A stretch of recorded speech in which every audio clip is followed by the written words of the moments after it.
Welcome aboard. I'm Katherine and this is Art Skoolie. If they weren't already, masks are now part of our lives. We're going to be wearing them through the pandemic, through cold and flu season, and anytime we need to protect somebody that we love. So today I'm going to show you how to use English paper piecing to make a super cute little patchwork mask.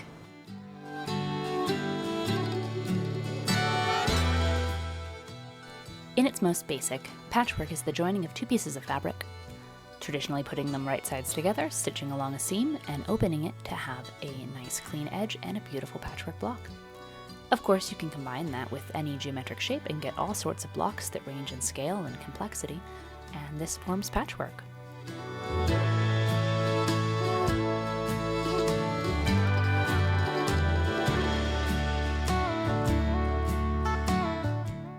EPP, or English paper piecing, involves wrapping each piece of fabric around a paper foundation, and then you join them by sewing not through the paper, but through the edges of the fabric. This allows you to get really sharp angles and edges that would otherwise be difficult, but not impossible on a sewing machine. So you can see here I've got some paper foundations, and then I've been hand stitching where they join together.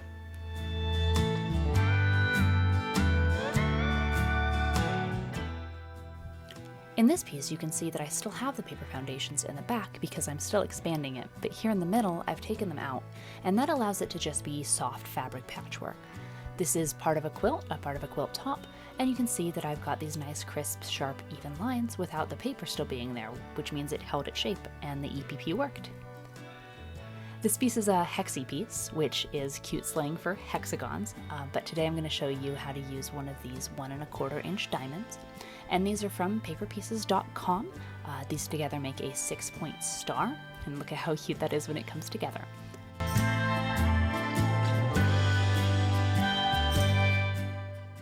So now that you know what EPP is, let's make some. There are two major ways to temporarily bond your foundation piece, your paper, to your fabric piece. So with this little scrap here, I'm going to show you the first method, which is arguably the easiest method, and that is the glue stick.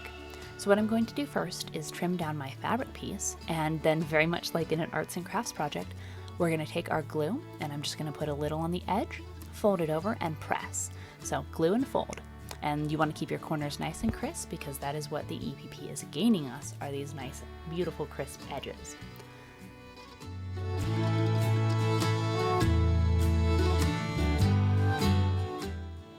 So when you cut your fabric pieces for your English paper piecing to go over the foundation, you're going to want to make sure that you leave a good seam allowance. And seam allowance is kind of just this extra fabric that hangs out so that when you start joining them together, it gives you enough in the seam so that when you pull the seam apart, it doesn't immediately fray and ravel. It gives it strength. So now this one is finished, and you can see from the front it's a cute little diamond, and from the back we have appropriate seam allowance, and it's bonded temporarily to our little paper foundation. Now the other way is thread basting, and so you can see on this one kind of the difference between the two is that one has threads in it and the other does not. So for a thread basted one, I'm just going to lay my fabric and I'm going to give it a little trim, and it doesn't have to be perfect because guess what? It's in the seam allowance, which means no one really is ever going to see it, so just get it cut nice enough that you can work with it. So we're going to start by folding over an edge. Now with no glue, it'll of course flop right off, and so that's where our thread comes. So we're just going to go in through the card. You can tie a knot if you'd like to. I kind of like to just leave mine hanging because you're going to be taking this out later and it makes it a little bit easier.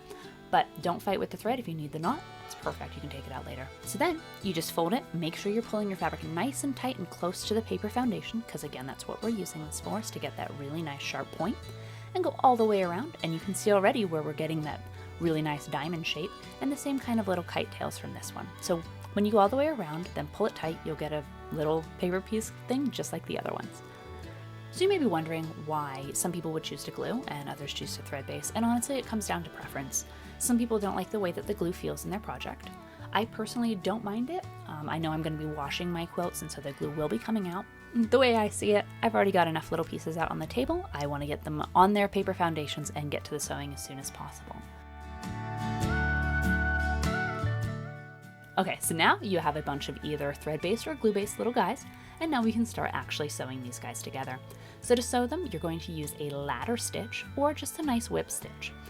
So you're going to go where you're not sewing through the paper, and you kind of just have to feel for it. There's a little bit of a tunnel, and with practice you'll really feel it, but you can kind of just put your needle in right along the edge where there's no paper and pull it through, and then you're going to go right over to the other side, put it through, and right back over. And then when you pull it nice and tight, the ladder stitch really just cinches that fabric together.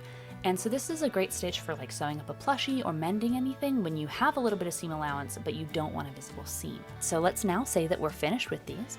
What we would then do is take out the paper foundation, and this was a glued one, and it's a little bit of an older one, so you can see how easily that popped right out of there. And of course on the thread-based ones we're going to need a little bit of help, so we can go ahead and snip out all of those threads and then get threads all over our workspace. And then you should be able to just kind of pop that guy out and ta-da! So really, either the thread or the glue works. It really just comes down to personal preference. If you were working with something really delicate and antique, you might not want the glue, so the thread would be nice. Or if you're working with a really fragile fabric where you wouldn't want all the needle holes, but it could stand up to the glue would be good. So work with what you've got and learn what feels best for you. So now, maybe after a nice evening with a cup of tea and an audiobook, you have all of these little pieces. So now comes the fun part. I don't know if you guys had those puzzles when you were little that were just geometric shapes and you could kind of make all sorts of different pictures, but that's what this reminds me of. So there's a lot of different ways to put these together. You can just start staggering them and get kind of that Harlequin Argyle pattern. Or, of course, like this one is named the 6-point star, you can put them in that pattern as well and get a cute little star. Look at that. And that would keep expanding off with more pieces here in the corners. So today we're making a face mask. So I have my tried and true pattern. Of course, there are lots of patterns out there, so pick which one works best for you and your needs. But I'm gonna lay my flat pattern out on the table and then take all of my little EPP pieces and do kind of a dry fitting. So you can see there's that Harlequin look, which would be really cute. And if we bring back our star, you can see that that kind of centered on our cheek would also be an excellent pattern. Yeah, I think I like that. And so I'm going to get all my pieces laid out, and then I highly recommend taking a reference photo, because if you are anything like me, you will get this all laid out and then you will bump it or the cat will sit on it. And having that reference photo will save you later. Keep laying it out, and it's okay if pieces go over the edge because we're going to need the patchwork to extend there anyway, and we can just cut them off. So I still need to make a couple more if you'd like to join me.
All right, and there we go. You can see that I've cut some of these down so that I could fill out the whole mask pattern, and I can use these little end pieces in other places to get my shape.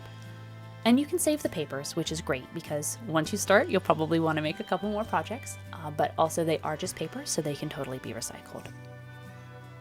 And now you'll just go ahead and peel all of these out, which is always super satisfying. And there you go. And that becomes the finished top of our mask. So for the other side, I took some fabric that coordinated, and I have started stitching up a little embroidery design, and you can see here I'm just mirroring that same 6-pointed star pattern so that when they lay together, they kind of match each other without it being too busy on the other side. So I'm going to keep sewing on this, and then we'll bring them both together and make a mask.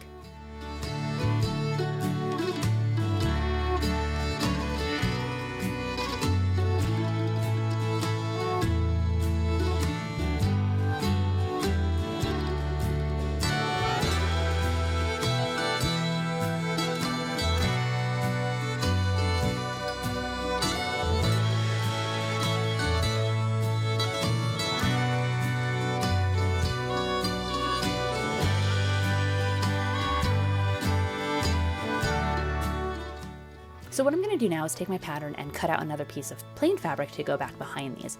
Because it is a mask, we do want it to filter out as much as possible, and the handwork and the embroidery did put little tiny holes in our top, our feature fabric. So by backing it with a piece of whole cloth, we're bringing it back to that one layer of just good cloth filtration.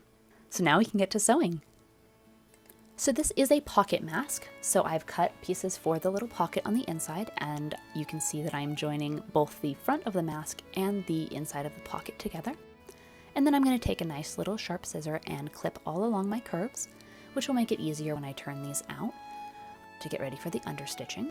So what I'm adding here is understitching, and that's going to hold down all of my clipped curves and also add a nice kind of top stitch to the other side of the mask.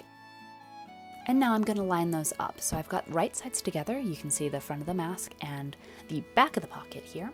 And I'm going to go all the way around that edge, joining them nice and securely.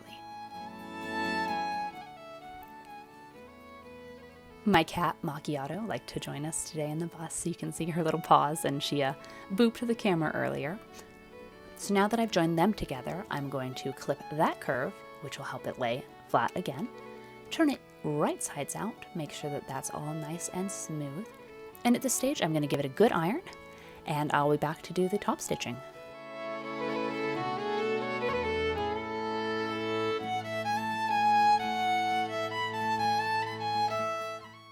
So now I'm taking it for some top stitching, and top stitching is just a line of stitching on top, close to one of the edges, and it really just makes it look super professional. It also helps all the seams from rolling around, and it's also kind of fun because it's one of those elements that really just elevates a project. So I always feel really good when I'm doing something like that because it kind of just takes it up a notch. So on the ends, I'm just folding the longer part over and over to create a little tunnel, and I'm just stitching that down. And that little tunnel will allow me to thread elastic or a tie strap through so that I can wear it. And there we have it. Stay safe out there, and remember, you are always welcome on board the bus. Bye.